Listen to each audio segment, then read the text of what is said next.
Hello students, welcome to TLCC. तो exams finally आपके आ गए हैं। तो किसी ने कहा था कि वन शॉट बता दो सर, सेकंड यूनिट का जो आपका इलेक्ट्रॉनिक सेपरेट शीट है उसका वन शॉट बता दो, एग्ज़ाम्स आ गए हैं। तो वन शॉट की डिमांड आई थी, लेकिन अब इस वन शॉट में अगर आप देखोगे तो आपका इतना फ़ायदा होने वाला है हर बच्चे के लिए। ये वन शॉट है आपका।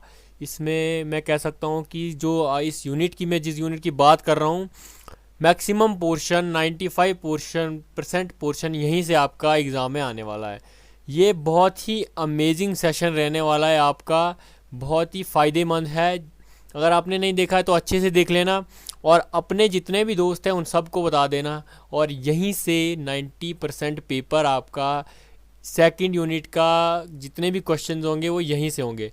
मैं पहले ही बता दूं कि ये आपका फुल सिलेबस मैं नहीं बता रहा हूँ, फुल गैस नहीं बता रहा हूँ, फुल सब्जेक्ट की नहीं बता रहा हूँ, मैं खाली इस एक यूनिट की बता रहा हूँ। इसी यूनिट में जितने भी क्वेश्चंस होंगे यहीं से आने वाले हैं और मैक्सिमम क्वेश्चंस यहीं से होंगे। तो बिल्कुल एक नए जोश के साथ स्टार्ट करते हैं आज का अमेजिंग सेशन। टेंशन नहीं लेने का, अभी हम जो है मस्त ही स्टार्ट करने वाले हैं। आपका यूनिट जो है वो स्टार्ट होने वाला है। अब देखेंगे यूनिट में हम क्या क्या बात करेंगे। तो देख लो भाई, ये चीज़ें हम जो है अब आपको थोड़ा सा सबसे पहले ओवरव्यू दे देते हैं। जेके बोस 2025 का जो ये है आज सेशन हम लेके आए हैं क्लास 10th के लिए। इलेक्ट्रॉनिक सेपरेट शीट एडवांस्ड आपका जो यूनिट सेकंड है। तो चलो सबसे पहले मैं आपको थोड़ा सा आइडिया दे देता हूँ कि इस सेशन में आपको मिलने क्या क्या वाला है।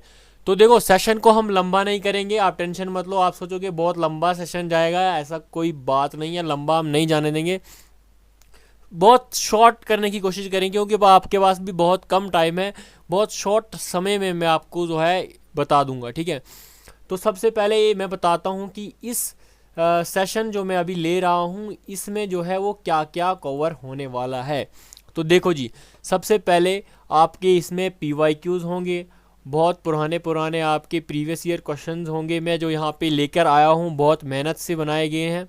तो देखो, अब डिमांड आई थी वन शॉट की, चैप्टर का वन शॉट दिया जाए। देखो, इस चैप्टर का वन शॉट करने का मैं आपको बताता हूँ कि कोई बेनिफिट नहीं है इस समय में, क्योंकि जो ये चैप्टर है इसमें से आपको ज़्यादा क्वेश्चंस नहीं पूछे जाएंगे, क्योंकि ये चैप्टर जो है वो 10 मार्क का है और 10 मार्क्स में भी आपका लॉन्ग आंसर यहाँ से नहीं आएगा, ठीक है। एक्सेल से, इलेक्ट्रॉनिक सेपरेट शीट से आपका लॉन्ग आंसर नहीं आने वाला है।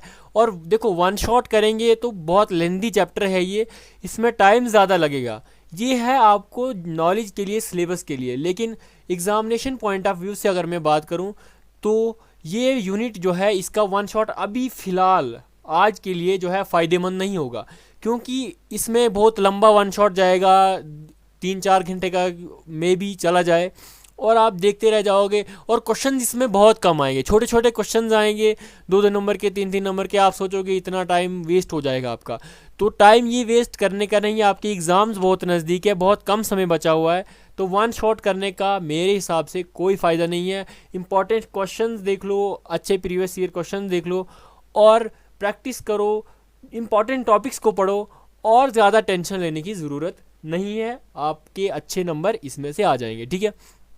तो सबसे पहले मैं बता देता हूँ कि PYQs आपको बहुत यहाँ पे आपको अच्छे तरीके से यहाँ पे आज के सेशन में अमेजिंग तरीके से आपको हम बताएंगे, ठीक है।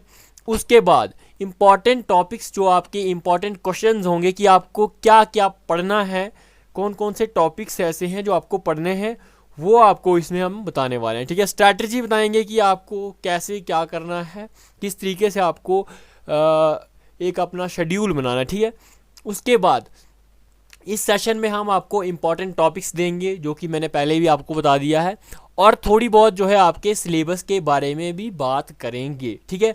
समय ज़्यादा नहीं लेंगे, कोई एक्स्ट्रा बातें यहाँ पे नहीं होंगी, क्योंकि अभी जो है टाइम बहुत कीमती चल रहा है, ठीक है। तो चलिए जी, अब आगे थोड़ा सा हम फॉरवर्ड और मूव करते हैं। देखो, सबसे पहले बात कर लेते हैं हम, थोड़ी सी, ज़्यादा टाइम नहीं लेंगे, थोड़ी सी सिलेबस और वेटेज की बात करेंगे हम। आपके चैप्टर्स में वेटेज कितनी कितनी, कौन कौन से चैप्टर कितने कितने मार्क्स के हैं, और सिलेबस के बारे में थोड़ी सी बात कर रहा हूँ। देखो थ्योरी जो, देखो थ्योरी आपको भी पता होगा, आपकी 60 मार्क्स की होगी, ठीक है। उसमें से 2 पार्ट होंगे, ठीक है, पार्ट ए और पार्ट बी। देखो ज़्यादातर पार्ट बी ही स्कूलों में पढ़ाया जाता है, पार्ट ए में कम फोकस किया जाता है, लेकिन ये भी बहुत इंपॉर्टेंट है, ठीक है। पार्ट ए क्या होगा, आपका एम्प्लॉयबिलिटी स्किल्स होंगी, जो कि 20 मार्क्स का आपका पेपर में क्वेश्चंस पूछे जाएंगे, ठीक है। उसमें 2 यूनिट्स हैं आपके, ठीक है। पहला यूनिट है कम्युनिकेशन स्किल्स और सेल्फ मैनेजमेंट स्किल्स है आपकी, कि कम्युनिकेशन स्किल्स आपके पास कितनी है वो थोड़ा सा चेक किया जाएगा, और मैनेजमेंट सेल्फ मैनेजमेंट स्किल्स आपके पास क्या हैं वो थोड़ा सा क्वेश्चंस, आपको ज़्यादा टफ क्वेश्चंस नहीं आते हैं, मैं पहले बता दूं। एक अगर आपको नॉलेज है तो आप अपने से बना सकते हो, ये ज़्यादा टफ नहीं है। उसके बाद यूनिट सेकंड में आपका बेसिक आईसीटी का पूछा जाएगा, एंटरप्रेन्योरशिप की और ग्रीन स्किल्स आपको पूछे जाएंगे, कि क्वालिटीज़ क्या होती है एंटरप्रेन्योर की वगैरह वगैरह, एक कैसा एंटरप्रेन्योर कैसा होना चाहिए वगैरह वगैरह, ग्रीन स्किल्स, और इसके रिलेटेड से आपको क्वेश्चंस पूछे जाएंगे। ये जो यूनिट होगा पार्ट ए के अंदर 10-10 नंबर के 2 यूनिट होंगे, मतलब पार्ट ए में आपके 20 मार्क्स कवर हो जाते हैं, रिमेनिंग पोर्शन आपका 40 मार्क्स का बचता है, ठीक है। तो देखो अब जो 40 मार्क्स का टॉपिक बचता है वो कहाँ से आएगा, वो आपकी जो बुक आपको स्कूल में पढ़ाई जाती है, जिसमें डिजिटल डॉक्यूमेंटेशन पढ़ा आपने, इलेक्ट्रॉनिक सेपरेट शीट पढ़ा, डाटाबेस पढ़ा वगैरह वगैरह, जो बुक होती है वहाँ से आपको इसमें से आपको पूछा जाएगा, बाकी 40 मार्क्स के क्वेश्चन पूछे जाएंगे, ठीक है।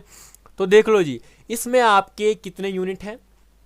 सबसे पहला यूनिट आपका आएगा डिजिटल डॉक्यूमेंटेशन एडवांस्ड, ठीक है। डिजिटल डॉक्यूमेंटेशन एडवांस्ड 10 नंबर का क्वेश्चन आएगा, लॉन्ग आंसर इसमें से नहीं पूछा जाएगा, क्योंकि पैटर्न जिस हिसाब से है तो अभी तक इसमें से कोई भी लॉन्ग आंसर नहीं पूछा गया है, ठीक है।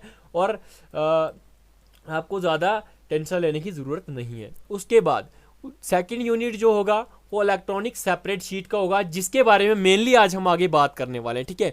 आगे हम इसकी पूरी जो है इसके इंपॉर्टेंट क्वेश्चन वगैरह इसी के आज हम देखने आए, तो ये हमारा मेन फोकस आज रहेगा, ठीक है। ये 10 नंबर का आएगा, ठीक है, नो लॉन्ग आंसर इसमें से भी। उसके बाद थर्ड यूनिट आपका जो आएगा वो आएगा डाटाबेस मैनेजमेंट सिस्टम। तो देखने वाला बच्चा देख गया है कि ये 12 नंबर का चैप्टर है, और इसमें से हर साल लॉन्ग आंसर आर में पूछे जाते हैं, ठीक है। लॉन्ग आंसर आपका यहीं से आता है, डाटाबेस मैनेजमेंट सिस्टम डीबीएमएस से आपको यहाँ से एक लॉन्ग आंसर और बाकी शॉर्ट आंसर वगैरह ऑब्जेक्टिव पूछे जाते हैं, ठीक है। 5 नंबर का क्वेश्चन आपको एक यहाँ से बनता है, तो आप अपने हिसाब से देख लो कि फोकस कितना करना है, ठीक है। उसके बाद नेक्स्ट यूनिट हमारे पास आता है मैनेजिंग हेल्थ एंड सेफ्टी। इसके रिलेटेड भी आपको क्वेश्चन पूछे जाते हैं, फर्स्ट एड वगैरह की, सेफ्टी मैनेजमेंट के रिलेटेड आपको क्या क्या सेफ्टीज रखनी चाहिए वो क्वेश्चंस पूछे जाते हैं, और ये 8 नंबर का क्वेश्चन है, ठीक है। 8 नंबर के क्वेश्चंस आपको यहाँ पे पूछे जाएंगे, और वो आगे जो है हम मेनली फोकस आज करेंगे आपका सेकंड यूनिट जो इलेक्ट्रॉनिक सेपरेट शीट एडवांस्ड का यूनिट है, ठीक है। तो देख लो भाई, अभी फुल जोश के साथ हम आगे बढ़ेंगे, और आपको जो है पूरा सेकंड यूनिट के बारे में जो है हम आज बातचीत, फिलहाल तो मेन हमारा फोकस ही यही है, क्योंकि डिमांड इसी की आई हुई थी, ठीक है। अब आते हैं इम्पॉर्टेंट टॉपिक्स। देखो वैसे तो यूनिट बहुत बड़ा है, लेकिन क्वेश्चंस मेनली इन टॉपिक्स से पूछे जाते हैं। मेनली अगर आप 2-3 साल पुराने PYQs भी देखोगे तो मेनली इन्हीं टॉपिक्स पे फोकस किया जाता है, और यही रिपीट होते आ रहे हैं, ठीक है। यही रिपीट हो रहे हैं, और इन्हीं से ज़्यादातर क्वेश्चंस आपके पूछे जाते हैं, ठीक है। तो अगर मैंने जितना पीछे बताया इतनी बात अगर आपको समझ में आ गई अच्छे से, जिसको समझ में आ गई तो कमेंट में एक बार स्टार्स बना दो भाई, स्टार चमका दो, और अपने जितने भी आपके फ्रेंड्स हैं उनका भी भला कर दो, उनको भी ये शेयर कर दो कि आपका जो है फ़ायदा, ताकि आपकी मदद से किसी का हो सके। तो इसको शेयर कर दो अपने सभी दोस्तों के साथ, और आज हम अच्छे तरीके से इसके बारे में बात करें। सबसे पहले इंपॉर्टेंट टॉपिक्स बात करेंगे, फिर आगे जैसे चलता जाएगा, ज़्यादा लंबा सेशन हम नहीं रखेंगे, बहुत शॉर्ट सेशन रखने वाला है, ठीक है। बात करते हैं अब हम इंपॉर्टेंट टॉपिक्स की, ठीक है। अच्छा जी, इंपॉर्टेंट टॉपिक्स क्या है, मैं आपको जैसा पहले बता रहा हूँ, इंपॉर्टेंट टॉपिक्स की बात करेंगे हम। गोल सीक, इसके रिलेटेड आप अच्छे से पढ़ लें, और गोल सीक एंड सॉल्वर ये आप अच्छे से पढ़ लें, आपने पढ़ा भी होगा। और डाटा कंसल्टेशन के आपको क्वेश्चंस पूछे जा सकते हैं, ये भी आप अच्छे से पढ़ के जाएं। और व्हाट इफ सिनेरियोज का क्वेश्चन तो बहुत बार रिपीट होता है, ये बहुत बार रिपीट होता है कि इसके क्वेश्चंस मेनली 2-2 3-3 नंबर के पूछे जाते हैं, ठीक है। हाइपरलिंक्स कह सकते हैं, बहुत इंपॉर्टेंट है क्योंकि ये भी कई बार पूछा गया है और पीवाईक्यूज में भी ये शामिल है। रिलेटिव एंड एब्सोल्यूट हाइपरलिंक्स आपको अच्छे से पढ़ने और इसके रिलेटेड जितना भी पोर्शन है आपको कवर करना है। गोल सी का पोर्शन भी आप कवर करेंगे।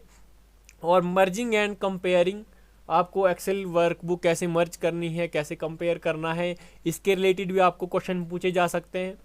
और देखो मैक्रो के बारे में बताता हूँ, तो मैक्रो भी इम्पॉर्टेंट है क्योंकि इसमें से भी 2 नंबर के क्वेश्चन पूछे जाते हैं एक्सेल के अंदर। और रिकॉर्डिंग है मैक्रो वगैरह, मैक्रो के रिलेटेड जो भी टॉपिक्स हैं वो आपको अच्छे से पढ़ के जाने हैं, ठीक है। All topic related to macro, ठीक है, ये आपको अच्छे से पढ़ के जाना है। ये मेन टॉपिक्स में जो कह रहा हूँ इनमें से ज़्यादातर क्वेश्चन यहीं से आते हैं बेटा। तो चलिए अब इम्पॉर्टेंट टॉपिक्स हमारे हो गए। अगर समझ में आ गया तो भाई नीचे थम्स अप ज़रूर नीचे कमेंट्स में आना चाहिए, ठीक है। अब देख लेते हैं आगे हमारे पास आ रहा है आपका जिस चीज़ का आपको इंतज़ार था, PYQs। बेटा बहुत मेहनत से PYQs बनाए गए हैं, बहुत मेहनत से यहाँ पे किया गया है, तो अच्छे से एक बार देख लेना और ध्यान से देखना, ठीक है। आपके लिए ही इतनी मेहनत की जा रही है। तो देखो जी, PYQs में क्वेश्चंस है, एक्सेल के में क्वेश्चंस की बात कर रहा हूँ यहाँ पे।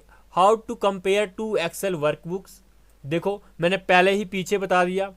ये PYQ है जेके बोस 2023 का PYQ है। देखो कितने नंबर का आया है, 3 नंबर का आया है।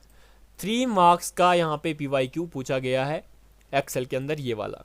उसके बाद नेक्स्ट क्वेश्चन की बात करेंगे, व्हाट इज रिलेटिव हाइपरलिंक। मैंने भी पीछे आपको बता दिया है, ये PYQ है 2023 का बेटा, हमने जेके बोस का 2023 का PYQ से, और ये 2 मार्क्स का पूछा गया है, ठीक है, 2 मार्क्स का पूछा गया है। उसके बाद नेक्स्ट क्वेश्चन की बात करें तो व्हाट इज सिनेरियो, मैंने पहले ही कहा था सिनेरियो बहुत इंपॉर्टेंट है। ये भी 2023 का PYQ है और इस 2 मार्क्स का यहाँ पे पूछा गया है। उसके बाद मैं बताता चलूं तो बेटा अगला क्वेश्चन है डिफाइन मैक्रो। देखो मैंने पहले कह दिया मैक्रो के आगे भी बहुत सारे क्वेश्चन आने वाले हैं, हाइपरलिंक के आने वाले हैं, जो अगले PYQs होंगे तो वो भी आने वाले हैं। डिफाइन मैक्रो कहा गया है और ये भी 2023 का PYQ है और ये 2 नंबर का आपको पूछा गया है। और MCQ भी इसमें यहाँ पे पूछा जाता है, 1 या 2 MCQ कभी कभार ऊपर नीचे हो जाता है, लेकिन MCQ भी इसमें पूछे जाते हैं। देखो कितने हो गए, 3 नंबर का 1 क्वेश्चन, 2 नंबर के आपके 3 क्वेश्चन, कितने हो गए, 3 2 6 7 8, ठीक है। और यहाँ पे एक मिस्टेक होगी, 2 2 4 2 6 7 8 9, हाँ ठीक है 9, और 1 MCQ पूछा गया है, 10 नंबर का आपका चैप्टर बन जाता है, ठीक है। अब आगे के PYQs देख लेते हैं, थोड़ा देख लो जी। अगला क्वेश्चन है what do you mean by data analysis, ठीक है। डाटा एनालिसिस ये भी आपका इंपॉर्टेंट है और ये 2022 का MCQ है बेटा, 2 नंबर का क्वेश्चन पूछा गया है। अगला क्वेश्चन देख लेते हैं, what is the purpose of hyperlink. देखो हाइपरलिंक मैंने पहले बता दिया, यहाँ पे 2022 में पूछा गया है और 2 मार्क्स का पूछा गया है। मैंने कहा था ये रिपीट हो रहे हैं बेटा, कोई ऊपर से क्वेश्चन गिर के नहीं आएगा। और दोबारा से यही क्वेश्चन आ गया, व्हाट इज मैक्रो 2022 में भी। देखो 22 में भी आया, 23 में भी आया, हाइपरलिंक भी आया, ये भी आया, आगे भी आने वाला है, आप टेंशन मत लो, ठीक है। 2 मार्क्स का पूछा गया और बाकी जितने था ऑब्जेक्टिव पूछे गए हैं 1-1 नंबर के, ठीक है। तो चलो अगले PYQs देख लेते हैं। अगला PYQ है, क्वेश्चन आ रहा है हमारे पास, डिफाइन रिलेटिव हाइपरलिंक। देखो घुमा फिरा के वहीं पे बात आ रही है और ये PYQ कब का है, 2024 का है। देख लो आप, मैं कितनी बार कह रहा हूँ कि hyperlink hyperlink hyperlink, relative hyperlink, absolute hyperlink. अब आप अगर पढ़ के जाओगे, अगर इस बार पिछली बार रिलेटिव पूछा था, इस बार हो सकता है एब्सोल्यूट पूछा जाए और आपको पता हो तो आप कर लोगे। ये 2 नंबर का पूछा गया है, ठीक है। उसके बाद अगला क्वेश्चन देख लेते हैं, what is the purpose of goal seek. मैंने पहले ही बता दिया है आपको स्टार्टिंग में कि गोल सीक एंड सॉल्वर बहुत इंपॉर्टेंट है, और ये भी 2024 का पीवाईक्यू है और ये 2 नंबर का पूछा गया है। उसके बाद आता है डिफाइन सब टोटल फंक्शन। ये पीवाईक्यू आपका 2024 का है और ये ज़्यादा बार नहीं पूछा गया है, तो हो सकता है आए भी और ये हो सकता है नहीं भी आए। तो आप जो है इसको भी पढ़ के जाएंगे, इसके रिलेटेड भी आप पढ़ के जाएंगे, और ये 2 नंबर का पीवाईक्यू पूछा गया है। देख लो जी, इतने हमारे सारे पीवाईक्यूज थे, और ऑब्जेक्टिव टाइप क्वेश्चंस इसमें से भी पूछे जाते हैं, ये इसमें चिंता करने वाली बात नहीं है। देखो मैं आपको बताता हूँ कि देखो इस यूनिट में से जितने भी क्वेश्चन आते हैं, हर साल क्वेश्चन आते हैं, अब रिपीट होते हैं, ये आगे पीछे थोड़ा सा ऊपर नीचे कर देते हैं, लेकिन क्वेश्चंस मैक्सिमम यहीं से आते हैं। मैंने कह दिया कि अगर ये सेशन आपने अच्छे से देख लिया तो आपका ये चैप्टर अच्छे से हो जाएगा। मैं कह रहा हूँ कि यही क्वेश्चन जो है वो रिपीट होते हैं, और इस बार इन्हीं में से मैक्सिमम क्वेश्चंस पूछे जा सकते हैं, मैं पहले ही बता रहा हूँ, और आप इसको अच्छे से देख लो, ठीक है। मैंने आपको पूरा बता दिया, देखो अच्छे से मैं आप यहाँ पे देख के जाएंगे, मैंने आपको पीछे पूरा बताया हुआ है, इनकी वेटेज बताई हुई है, 10-10 नंबर की, 8 नंबर का last managing health and safety का चैप्टर है, और टोटल आपकी थ्योरी 60 मार्क्स की है। वगैरह आपके जो प्रैक्टिकल वगैरह होते हैं उनका अलग से है, वो मैं आपको नहीं बता रहा हूँ, ठीक है। तो देख लो जी, ये क्वेश्चन जो है वो पूछे जा रहे हैं, ये ऑब्जेक्टिव हमारे इसके पूछे जाते हैं। ऑब्जेक्टिव तो 1-1 नंबर के होते हैं, वो तो आप कर ही लोगे। तो ये जो मेन टॉपिक्स थे आज की सेशन में मैंने आपको बताए, होप है आपको समझ आ गया होगा। अगर अच्छे से समझ आ गया तो एक बार फिर से कमेंट्स में एक सुंदर सी इमोजी भेज दी जाए, ठीक है। और इस सेशन को अगर हो सके तो अपने दोस्तों को भी बता दें, क्योंकि जो है वो बहुत इंपॉर्टेंट सेशन है, फ़ायदेमंद सेशन है, पेपर्स आने वाले हैं, किसी का भला हो तो वो आपको दुआएं देगा। चलो वो तो अलग बात है, हम उसमें क्या कह सकते हैं। तो बेटा ये सेशन आज का हमारा यहीं समाप्त होता है। Thank you for watching. और एक चीज़ मैं बता देता हूँ जाने से पहले कि रिवीजन इज़ मोस्ट इम्पॉर्टेंट, ठीक है। अपने कॉन्सेप्ट्स को रिवाइज करो। ये लास्ट में जो है सुंदर क्यों लिखा गया है कि रिवीजन इम्पॉर्टेंट है बेटा। उसके बाद देख लो जी, बहुत ही सुंदर शब्दों में थैंक यू स्टार्स बनाए गए हैं, और यही हमारा सेशन आज का यहीं पे समाप्त होता है। थैंक यू सो मच बेटा, thank you so much for watching. ये स्टार्स ही आप कमेंट में चमका दो बेटा आज। Thank you so much.